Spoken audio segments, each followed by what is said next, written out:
जीवं जीवं दवं जणवर हेळ जेळडे देठं देविन्दविन्दवन्दं वन्दे तं सौवदा शिरसा।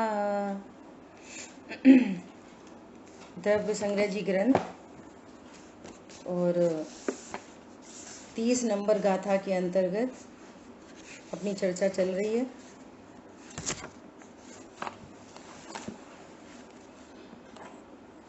जिसमें अपन ने कल 8वें पॉइंट पे चर्चा करी थी, है ना। क्या चर्चा की थी? जैन धर्म में ऐसी पद्धति है कि पहले बड़ा पाप छुड़ाकर फिर छोटा पाप छुड़ाया जाए। ये जैन धर्म की परिपाटी है ना। इसलिए मिथ्यात्व को 7 व्यसनादि से भी महान पाप जानकर पहले छुड़ाया। पूरी दुनिया में हिंसा, झूठ, चोरी, कुशील, परिग्रह को पाप कहा जाता है। सब उसी पाप से परिचित हैं, है ना। परंतु ये मिथ्यात्व नाम का जो महापाप है, इससे दुनिया परिचित नहीं है और इस महापाप के कारण परिभ्रमण चल रहा है और चलता ही रहता है ना। कदाचित हिंसा, झूठ, चोरी, कुशील, परिग्रह न दिखाई नहीं दें। क्या शब्द यूज कर रहे हैं? दिखाई नहीं दें।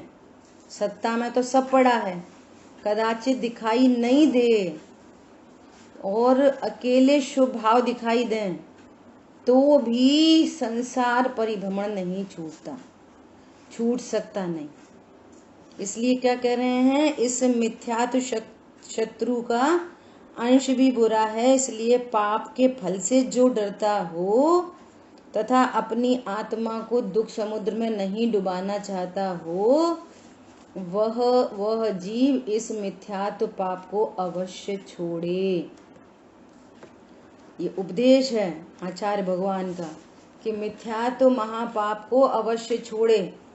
और जिसका मिथ्यात्व छूटता है उसका क्रम से सब छूट जाता है। मिथ्या छूटता है तो अनंतानुबंधी साथ में ही चली जाती है। देखो ये पॉइंट को कितने लोग पकड़ पाते हैं, नहीं पकड़ पाते पता नहीं है। सारी दुनिया राग को मिटाना चाहती है। भैया क्रोध मत करो, भैया पाप मत करो। यहाँ पर कह रहे हैं कि डायरेक्ट पाप को मिटाने की, क्रोध को मिटाने की विधि नहीं है। वो ये समझते हैं कि हम चुप रहेंगे तो हमारा क्रोध मिट गया। किसी ने हमसे बुरा कहा और हमने उसको पलट के कुछ बोला नहीं तो वही समझ रहे हमारा क्रोध मिट गया। यहाँ कहते हैं कि मिथ्यात्व जाए बिना क्रोध मिटता नहीं। समझ में आ रही है बात? वो थोड़ा दया दान करने लगे तो वो समझते हैं हमारा लोभ मिट गया। यहाँ कह रहे हैं स्वरूप को जाने बिना लोभ मिट सकता नहीं और क्रोध मिटाने की अलग से विधि नहीं है। तुम स्वभाव को जानो, पर द्रव्यों में इष्टनिष्ट की कल्पना उत्पन्न होगी नहीं। और जहाँ इष्टनिष्ट की कल्पना उत्पन्न होगी नहीं वहां क्रोध आदि भाव उत्पन्न होंगे नहीं। स्वरूप इधर से है। तो राग मिटाने का उपाय नहीं, अब स्वरूप जानने का उपाय करो। मिथ्यात्व के अभाव का उपाय करो का अर्थ क्या है? स्वरूप को जानने का उपाय करो। मैं ज्ञान स्वरूप हूं ऐसा जानने का उपाय करो। मिथ्यात्व पाप को कैसे छोड़ें? कि मिथ्यात्व को समझो। मिथ्यात्व क्या है? एकांत, विपरीत, संशय, ज्ञान और विनय मिथ्यात्व समझो। मिथ्यात्व के स्वरूप को जानो। मिथ्यात्व क्या है? कि विपरीत मान्यता है। और जब अपने स्वरूप को जानेंगे तो विपरीत मान्यता मिटेगी। विपरीत मान्यता मिटेगी तो राग द्वेष नहीं होंगे। स्वरूप ऐसा है। फिर अनंतानुबंधी मिट जाती है साथ में ही। विक्रम से अविरति मिट जाती है, प्रमाद मिटता है, कषाय मिट जाती है, फिर योग मिट जाता है। सब क्रम से मिटते चले जाते हैं। ठीक है, ऐसी चर्चा है। देखो मिथ्यात्ववादी संबंधी भूलें, अब भूल बता रहे हैं। अभी भी कितना उपकार है कि अभी भी यहाँ पर हमको भूल बताई जा रही है। हम अभी भी पकड़ो कि हमने मिथ्यात्व को समझ लिया कि नहीं समझ लिया, कि ये मिथ्यात्व है, हमारी परिणति में मिथ्यात्व है। थोड़े बहुत पूजा पाठ करने लग गए, स्वाध्याय करने लग गए, थोड़ा कुछ छोड़ दिया, थोड़ा कुछ खा लिया, है ना, तो समझते हैं कि हमारे तो मिथ्यात्व छूट गए। तो भैया मिथ्यात्व जो है वो मान्यता का नाम है, मिथ्यात्व जो है वो विश्वास का नाम है, प्रतीति का नाम है। और सरल में बोलो लगना, आपको क्या लगता है, क्या लगता है, आ रही बात समझ में? ये है मिथ्यात्व। तो मिथ्यात्व संबंधी भूलें बता रहे, अन्य देवादि के सेवन रूप ग्रहित मिथ्यात्व को तो जाने, किंतु अनादि अग्रहित मिथ्यात्व को न पहचाने। मिथ्यात्ववादी संबंधी भूलें। अब उसने क्या किया कि अन्य देवों के पास तो नहीं जाता, समझ में आ गई, हम जैन हैं और वे अन्य देव हैं, वे तो वास्तव में सर्वज्ञ वीतरागी होते नहीं, पर हमारे देव ही सर्वज्ञ वीतरागी हैं।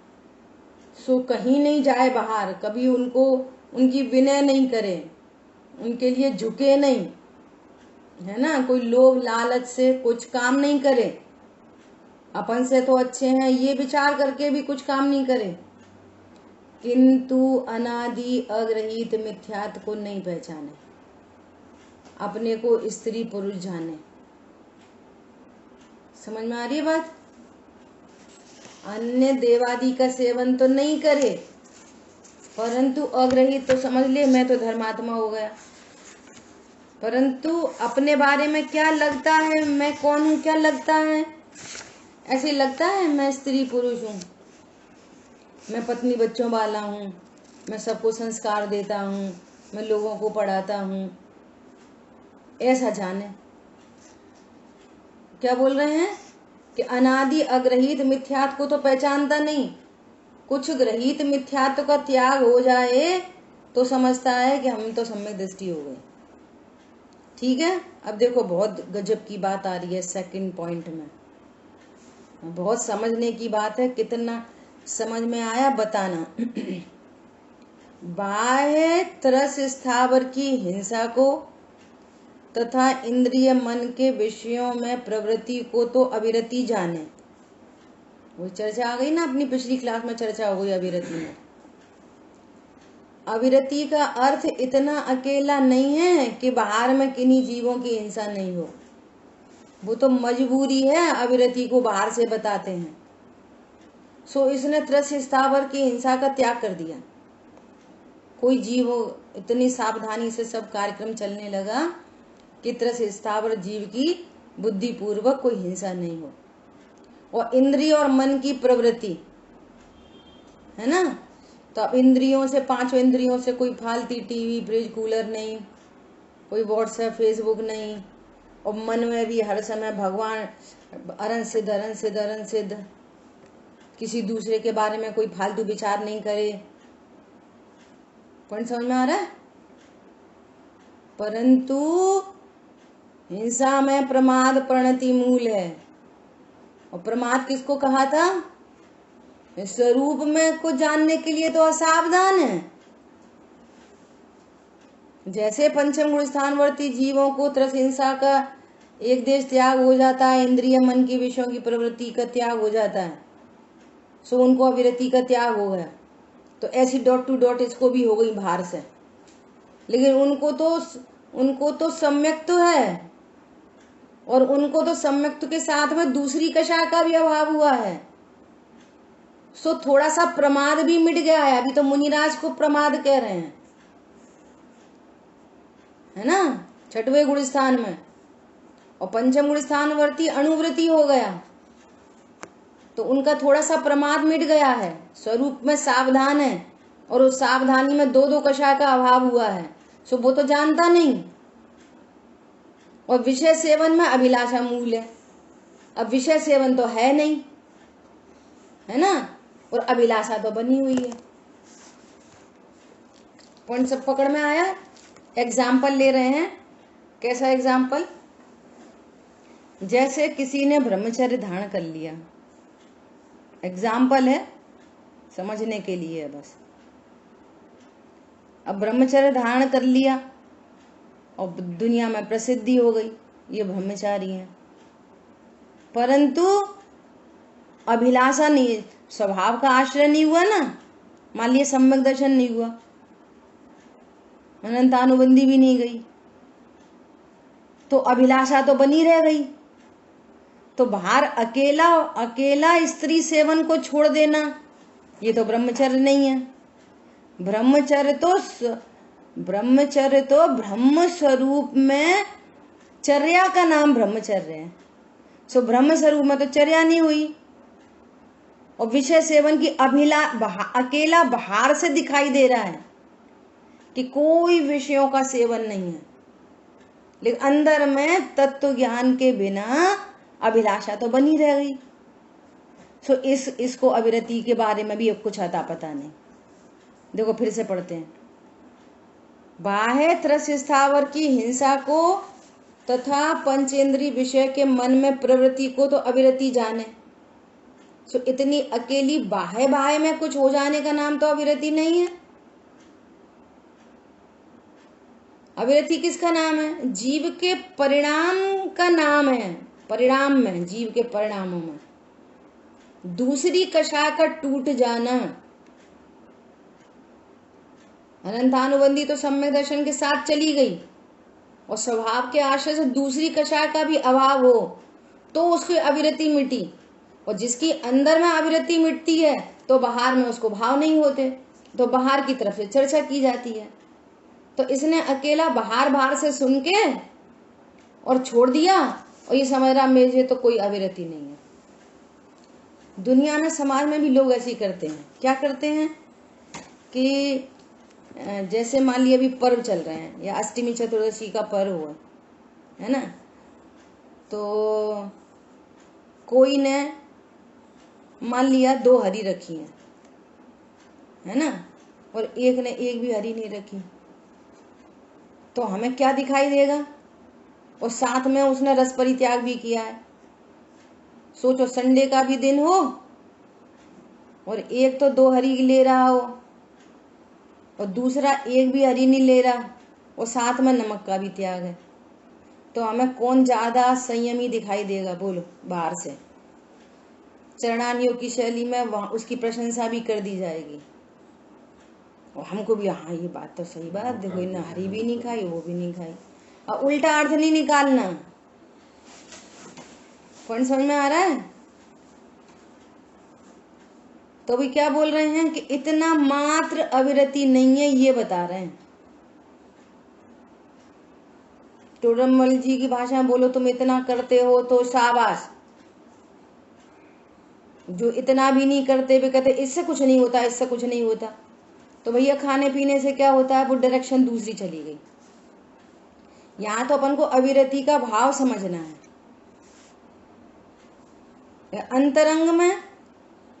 अंतरंग में दूसरी कषाय तो टूटी नहीं है, तो व्रति नहीं हो सकता। ठीक है, सदाचार है, अच्छी बात है, उधर से बात करेंगे। ऐसा जीव तत्व ज्ञान में लगे तो अपना कार्य कर ले, है ना? ऐसा अब कोई तत्व ज्ञान भी नहीं करे और इधर से बाहर का सदाचार भी नहीं रखे, तो वो तो बहुत ही गिरने की बात हो गई ना। न तो तत्व ज्ञान करे और न बाहर में कोई सदाचार पाले, तब तो बात एकदम ही दोनों तरफ से जा रहा है वो तो। लेकिन यहाँ तो कह रहे हैं कि जो इतना मात्र होके और अपने को अविरति जाने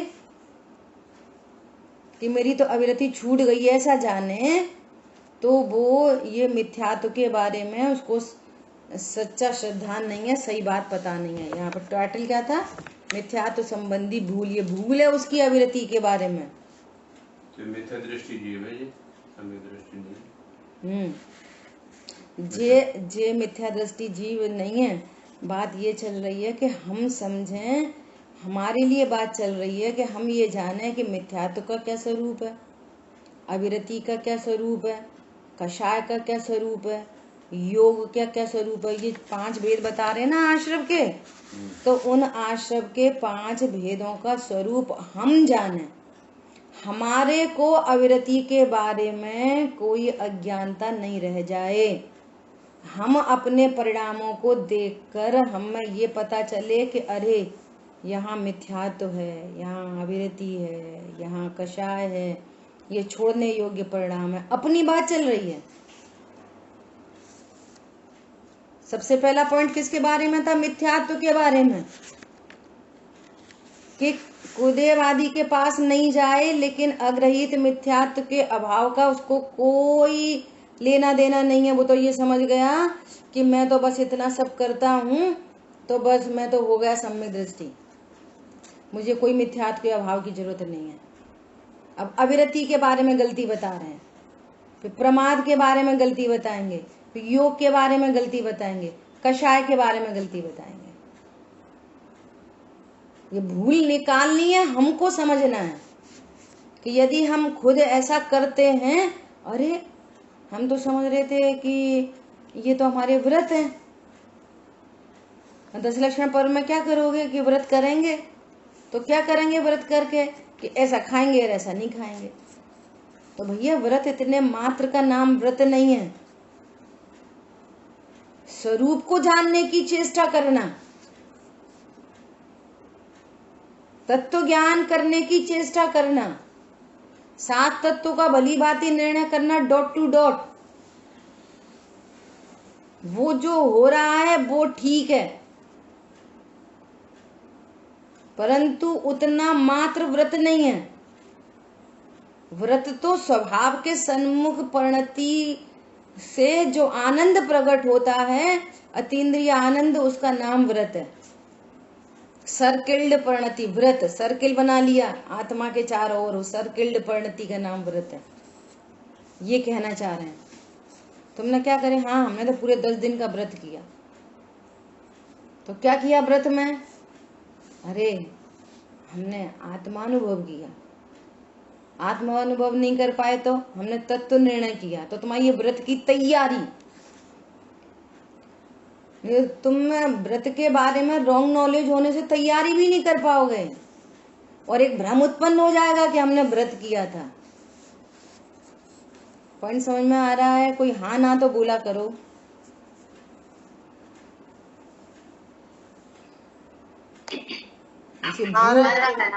भूल निकले अपनी भूल, और किसी और के बारे की बात नहीं है, किसी और को नहीं देखना। हाँ बे तो आए थे तो उनने वो छोड़ा का फायदा? तत्व ज्ञान तो है नहीं। अरे वो यदि गलती कर रहे हैं तो उसका बंध हमें होगा क्या? उससे हमारा सम्यक दर्शन रुक जाएगा क्या? कोई को नहीं देखना, और कभी किसी के बारे में नहीं कहना, अपने बारे में कहना। अरे हमें इतने दिन हो गए सुनते सुनते, अब तक हमें अविरति का सच्चा स्वरूप नहीं पता, हम तो इतने मात्र को व्रत समझ रहे थे। ओहो, आज हमारी ये भूल निकल गई। भूल निकालने के लिए फिर सुन लिया और फिर वहीं के वहीं खड़े हैं। बहुत गजब की बात है। फिर क्या कह रहे हैं? हिंसा में प्रमाद परिणति मूल है, और विषय सेवन में अभिलाषा मूल है। और परमात्मा से बात करो तो अनंतानुबंधी राग उत्पन्न हो रहा है, और बाहर में किसी जीव की हिंसा नहीं हो रही है, तो तुमको हिंसा का पाप तो लग ही रहा है। क्या? हिंसा में प्रमाद परिणति मूल है। सब जगह तुम्हारा उत्साह उछल रहा है, तीर्थ यात्रा में, दया में, दान में, सुनने में, सुनाने में, जिनवाणी छपवाने में, और अपने को आत्मा जानने में एकदम प्रमादी है। उधर उपयोग को ले जाने की, पहले तो निर्णय करने की तैयारी नहीं है। ये प्रमाद परिणति मूल है ना। और विषय सेवन में अभिलाषा मूल है। जैसे कोई स्त्री हो या पुरुष हो, और आजकल व्हाट्सएप फेसबुक तो बहुत है, आजकल तो बहुत कुछ है, देखते से ही, और अरे हाँ ये कितनी सुंदर लग रही है, ये कितना हैंडसम है। अब तुम विषय सेवन तो नहीं कर सकते लोग के भय से, तो विषय सेवन तो नहीं हो रहा, परंतु अभिलाषा चल रही है, अंदर में बुद्ध दिख नहीं रही। अभिलाषा तो बाहर से दिख नहीं रही लेकिन चल रही है। और तुमने वाइट ड्रेस पहन ली है, कुर्ता पजामा का, पंडित जी। समझ में आ रही है बात? तो बाहर से दिखे कि मत दिखे, अभिलाषा का पाप तो चल ही रहा है ना आपको।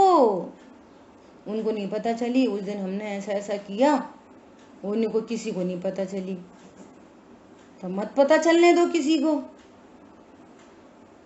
तुम्हारा ज्ञान तो जान रहा है ना अपनी गलती को, सर्वज्ञ भगवान के ज्ञान का विषय तो बन रहा है ना, तो सर्वज्ञ भी देखते रहे, हमारे को क्या, उससे भी हमें कोई फर्क नहीं पड़ता।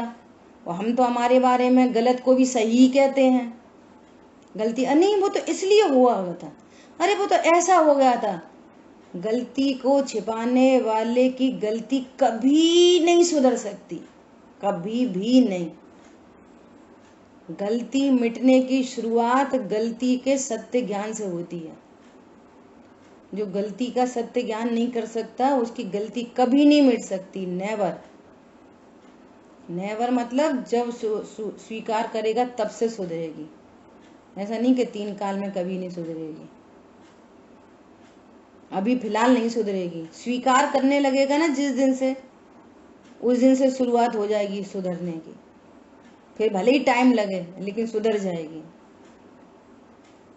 इसलिए ये पहचान कर रहे हैं कि ये हमारी परिणति में तो नहीं है ऐसा। तो सर्वज्ञ भगवान जान लें हमारे को क्या, और हम जान लें तो हमारे को क्या। अरे नहीं भाई, कर्म का बंध होगा, तुमको उसका फल भोगना पड़ेगा, ऐसा। बोलिए। अभिलाषा का यहाँ पे क्या अर्थ लेंगे? अभिलाषा मतलब राग, उस संबंधी राग, इच्छा, उस संबंधी, उस पर्टिकुलर विषय संबंधी राग। जैसे मान लिया किसी ने आलू छोड़ दिए, अब जब बाजार जाए तो टिक्की देखकर अभिलाषा वो होने लग जाए, तो इधर में आलू तो छूटे हैं परंतु अभिलाषा नहीं गई, सो बंद चल रहा है। समझ आई बात? अब उल्टा अर्थ, जो कम दिमाग के होते हैं ना, जिनकी होनार भली नहीं है, वो उल्टा अर्थ है, सही बात है बंद तो हो ही रहा है तो छोड़वे का क्या फायदा। ये तो और गिरने मरने की बात है एकदम। तो क्या विचार करना चाहिए, अच्छा यदि समोसे खाने का मन हो गया, टिक्की खाने का बाजार की, तो अब इसका मतलब हमारी परिणति में अभी अभिलाषा शेष रह गई है। तो अब प्रभु ये अभिलाषा भी कैसे मिटे? भेद ज्ञान करो स्वभाव। ओहो, मुझे भेद ज्ञान की बहुत आवश्यकता है, इस अभिलाषा का बंध होएगा, ये अर्थ निकलना चाहिए। मायाचारी हो गई ना त्रियंश गति में, तो फिर खा लो, तो फिर त्रियंश गति में जाना पड़ेगा, फिर वे आलू समोसे तो नहीं मिलेंगे, फिर गंदी नाली का बहता हुआ पानी पीना पड़ेगा, उसमें सुसु जा रही, उसमें पोटी जा रही। ये भयभीत करने की बात नहीं है, ये जिनवाणी में लिखा है, भगवान की दिव्य ध्वनि में आई है। और पर्पस भयभीत कराने का नहीं है। पर्पस क्या है? ये जीव स्वभाव की ओर अग्रसर हो, पर्पस ये है। टोडरमल जी ने लिखा है, भय उत्पन्न करा के भी मार्ग में लगाया, ये चरणानियों की शैली है। अरे तुम स्वर्ग आदि में जाओगे तो स्वर्ग का लोभ करा के भी धर्म मार्ग में लगाया। लोभ कराना पर्पस नहीं है, पर्पस मार्ग में लगाना है, ठीक है? ऐसे सब जगह लगाना, पांचों इंद्रिय के विषय सेवन में। कहने का मतलब ये है कि मैं आत्मा हूं ऐसा जाने बिना कोई कषाय मिट सकती नहीं। कोई भी कषाय मिट सकती नहीं, बाहर में प्रकट नहीं दिखाई दे तो घाती कर्मों का हीन बंद होएगा, लेकिन 8 कर्मों का बंद प्रति समय चल ही रहा है। स्वरूप के जानने पर प्रोसेसिंग चालू होती है। स्वरूप के जाने बिना मात्र कुछ बाह्य क्रियाओं से कषाय नहीं मिटती और चारों ही गतियों के दरवाजे खुले रहते हैं। वो जीव तत्व ज्ञान के अभाव में कहीं भी जा सकता है। नहीं, हमारी तो बहुत मंद कषाय है, सो हम स्वर्ग में चले जाएंगे। हाँ, स्वर्ग में जा सकता है, परंतु स्वर्ग से आके उसका रास्ता कहाँ का है? निगोद का ही रास्ता है। 2 ही ट्रेन जाती हैं, एक निगोद की साइड में, एक मोक्ष की साइड में। तत्व ज्ञान के अभाव में ये जो बीच की पर्याय है ना, 2 इंद्रिय से लेके संगी पंचेंद्रिय तक, ये सिर्फ 2000 सागर से कुछ अधिक समय के लिए मिलती है और बाकी अनंत अनंत काल एक इंद्रिय और निगोद में जाता है। जैसे मान लिया किसी बॉल को उछालें अपन, ऐसे उछाला तो हवा में कितनी देर रहती है? बहुत थोड़ी सी देर। फिर जमीन में बहुत देर तक पड़ी रहती है। ऐसे 2000 सागर से कुछ, कितना समय है 2000 सागर से कुछ अधिक? अनंत काल के आगे।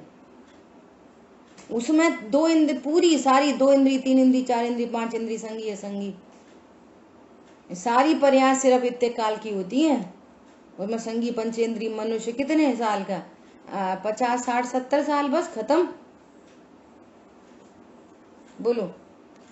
लेकिन ये मनुष्य हो जाना बहुत बड़ी बात है। सातिशय ज्ञान का धारी, सातिशय पुण्य का धारी होता है मनुष्य, जो भेद विज्ञान कर सकता है। ठीक है, तो 2-3 बातों की बात हो गई। मिथ्यात्व की बात हो गई, अविरति की और प्रमाद की बात हो गई, है ना। प्रमाद, बाहर में विषय सेवन तो अब अपन बोलेंगे छोड़ दिया। एग्जैक्टली बात करें, जैसे कोई कहता है ना कि हमने तो ब्रह्मचर्य ले लिया, हमने शादी नहीं की। अरे शादी नहीं की नहीं, शादी हुई नहीं। जब होना नहीं है ना, तो वैसे ही भाव आएंगे कि नहीं भैया, कौन आफत में पड़े, शादी नहीं कर रहे। ऐसी होनार थी उसकी शादी नहीं होने की, परंतु उतने मात्र से क्या हो रहा है? अरे शादी होकर भी पंचम गुण स्थान हो जाता है। पंचम गुण स्थान वर्ती जीव शादीशुदा हैं बहुत सारे। तो शादी होना नहीं होने से तत्व ज्ञान का रिलेशन नहीं है। बोलो, अपने कितने तीर्थंकरों में 5 बाल्यती हैं, 5 की शादी नहीं हुई तीर्थंकरों में। इतने वज्र वृषभ नारा सैनन के धारी, 26 सम्यक्त को लेके पैदा होने वाले, और 19 ने शादी की, 19 ने, और अकेले 5 ने शादी नहीं की। विचार करो। बाहर में ऐसा उदय है, संयोग की प्राप्ति होनी है, और जो कोई चक्रवर्ती आदि पद के धारी हों, है ना, तो उनकी तो 96,000 भी थी। 6 सम्यक तो 96,000 रानियां, और तीर्थंकर प्रकृति का बंध, और उसी काल से तीर्थंकर होने वाले इतने काल तक राज्य आदि के पद में रहे, और मोक्ष मार्ग प्रशस्त है। लेकिन प्रमाद नहीं है, कितनी गजब की बात है। मिथ्यात्व नहीं है, अविरति नहीं है। अगर मान लिया पंचम गुण स्थान में आ जाए तो अविरति नहीं है। बोलो, अभी सबको छोड़ के और अभी मुनि दीक्षा धारण कर लें। एक एक को छोड़ने के लिए टाइम नहीं लगता कि 96,000 को छोड़ने में टाइम लगेगा। वो तो जैसी विरक्ति का परिणाम आया, स्वभाव के सन्मुख हुई परिणति, और भाव आया, ओहो अब तो संत साधु बन के विचरूं, छोड़ देते हैं। 96,000 को रख के छोड़ देते हैं। सोचो, बात अंतरंग है ज्ञान सिद्धांत चारित्र की, बाहर की चीजों से प्रयोजन नहीं है उतना, फिर निमित्त नैमित्तिक संबंध बनते हैं। अब ऐसा भी नहीं हो सकता कि किसी को अंतरंग में कषाय तो है नहीं और बाहर में कपड़े पहने, 3 कषाय चौकड़ी का अभाव हो गया और बाहर में कपड़े पहने, ऐसा नहीं हो सकता। ऐसा अंदर बाहर का संबंध बनता है। लेकिन जो स्वरूप नहीं समझते वो अकेला बाहर बाहर देखते हैं, उन्हें अंतरंग का कुछ पता नहीं चलता। और यहाँ पर उस अंतरंग स्वरूप को का ज्ञान कराया जा रहा है कि देखो ये मिथ्यात्व है, देखो अविरति ऐसी है, देखो प्रमाद ऐसा है। ठीक है, अब देखो गजब की बात, 3rd पॉइंट, बाह्य क्रोधादि करने को तो कषाय जाने, किंतु अभिप्राय में जो राग द्वेष रहता है उसे तो न पहचाने।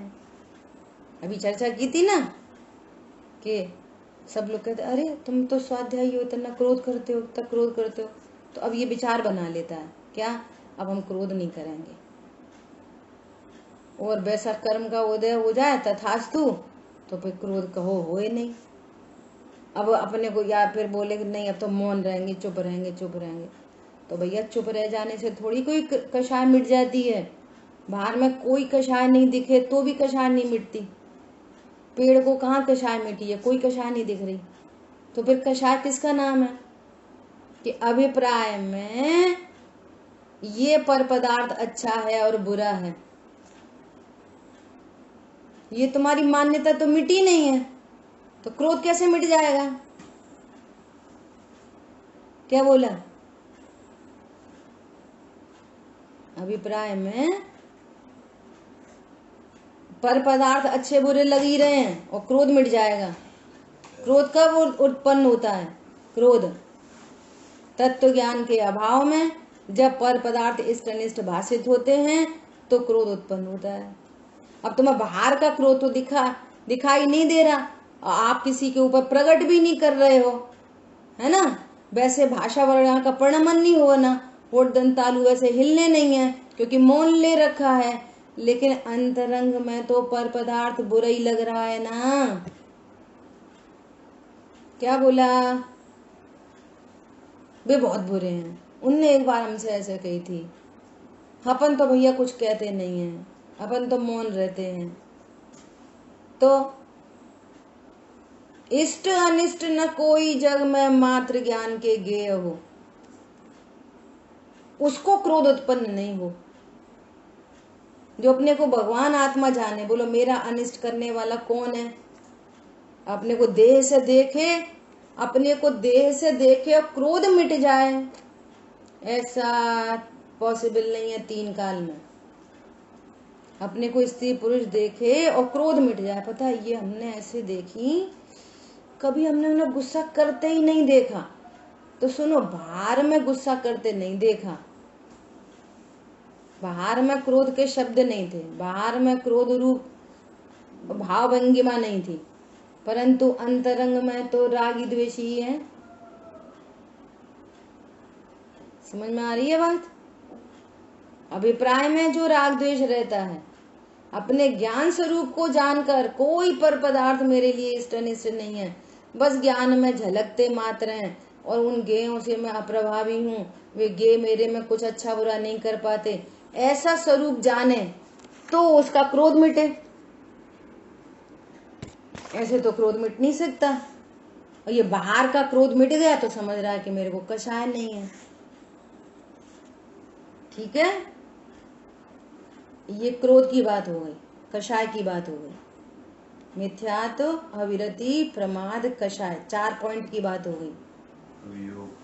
योग, अब योग की चर्चा जिनवाणी में मन वचन काय से की है, तो वो ऐसे हाथ पे हाथ रख के आंख बंद करके बैठ जाए तो योग रुक गया। शरीर की क्रिया रुकने से योग रुक, आत्म प्रदेशों का परिस्पंदन रुक जाता है। बोलो, नहीं रुकता। नहीं रुक सकता। आठ प्रदेशों का परिस्पंदन अलग चीज है और शरीर की क्रिया रुक जाना अलग चीज है। और आठ प्रदेशों का परिस्पंदन कैसे रुकता है? मिथ्यात्व का अभाव होने पर मिथ्यात्व संबंधी परिस्पंदन रुक जाता है। हाँ, अनंतानुबंधी का अभाव होने पर अनंतानुबंधी संबंधी योग नहीं होता, फिर उस संबंधी कर्म परमाणु अट्रैक्ट भी नहीं होते, फिर उनका बंधन भी नहीं होता। योग तो आत्म प्रदेशों का परिस्पंदन है। कुछ शरीर की क्रिया को रोक लेने का नाम तो योग नहीं है। ऐसी मुख से कुछ नहीं बोलने का नाम मौन नहीं है। तत्व ज्ञान पूर्वक ज्ञान में कृतकृत्यपना आ गया है ना। वो ऐसे ही भजन है ना, दिन 10 के मेहमान बोल बिगाड़े कौन सो, हम बैठे अपनी मौन सो। अरे अपने स्वरूप को जान लिया, ओहो मेरे लिए कोई अच्छा बुरा नहीं होता। इस विश्व में मैं किसी का पुत्र नहीं, मेरा कोई पुत्र नहीं। इस पूरे विश्व में न मैं किसी के द्वारा उत्पन्न किया गया हूँ और न मैंने किसी को उत्पन्न किया है। ये दुकान मकान घर गृहस्थी आदि आदि ये सब कोई मेरा नहीं। इस पूरे भरे विश्व में मैं एक हूँ बस। अब कोई अच्छा बुरा करने वाला ही नहीं है, मेरा कोई नाश करने वाला नहीं है। जो बुरा बोलते हैं वो देह को देख के बोलते हैं, मुझे कोई देखता ही नहीं है ना। और जो अच्छा बोलते हैं वो मुझे देख के बोलते हैं। वे अनंत अनंत सिद्ध आचार उपाध्याय साधु परमेश्वरी हैं। हरी बात समझ में? तो वो जगत की तरफ से मौन हो गया तत्व ज्ञान पूर्वक। मौन मतलब ज्ञान निश्चिंत हो गया, शांत हो गया, कृत हो गया, निश्चिंत हो गया, निर्भर हो गया, ऐसा। तो उतने उतने आठ प्रदेशों का परिस्पंदन रुकता चला जा रहा है। यहाँ तो कह रहे अरंत भगवान को योग है और ये पहले कोई स्थानवर्ती कहता है मैंने अपने योग को रोक लिया।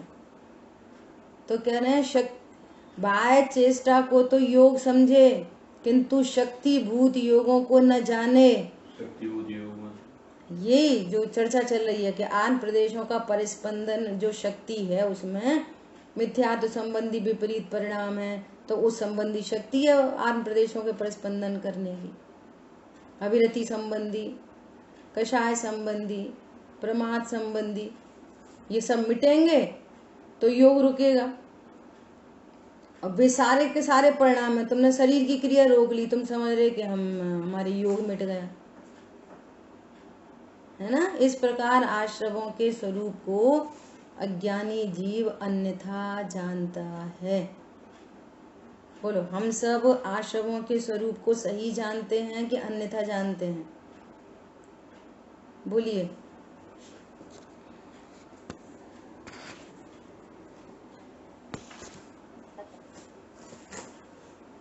बोलो। चर्चा हम वन टाइम सुनते हैं ना, वास्तव में उतने से कुछ नहीं बनता।